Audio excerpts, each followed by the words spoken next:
लालू प्रसादांच्या घरी झालेलं प्रकरण असेल, महाराष्ट्रातलं हगवण्यांच्या घरी झालेला सगळा प्रकार असेल ज्याच्यात वैष्णवीचा जीव गेला, किंवा अनेक राजकारणी ज्यांची नावं तुम्हाला माहिती आणि त्यांचे विवाहबाह्य संबंध समोर आलेले आहेत. ही केवळ वरवरची दिसणारी काही नावं आहेत. अशीच नावं तुम्हाला सामाजिक, सांस्कृतिक, कला क्षेत्रात सुद्धा पाहायला मिळतील. चित्रपटातल्या कलाकारांची अफेअर्स तर नाहीतरी चघळली जातातच. पण आता हा विषय जास्त सिन्सिअर आणि अधिक सिरियस चर्चेचा झालेला आहे. त्याचं कारण म्हणजे ही सगळी उदाहरणं पाहता राजकारणी ते सामान्य एकूणच विवाह संस्था मोडकळीला आलेली आहे का?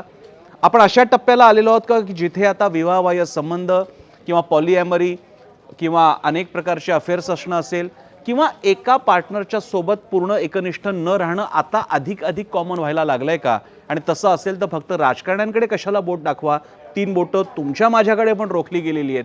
त्या विचाराची चर्चा आहे झिरो ओव्हरमध्ये आज संध्याकाळी 7:56 एबीपी माझावर. प्रश्न लक्षात घ्या, आजचा आपला प्रश्न आहे ज्याला आम्हाला तुमच्याकडून हवा आहे प्रतिसाद आणि तुमच्या कमेंटसुद्धा.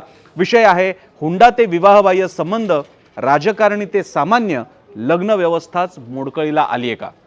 पोलला प्रतिसाद द्या आणि तुमच्या कमेंटसुद्धा करा. निवडक कमेंट्स तुम्हाला पाहायला मिळतील झिरो ओव्हरमध्ये आज संध्याकाळी. माझ्यासोबत पाहायला विसरू नका झिरो ओव्हर एबीपी माझा.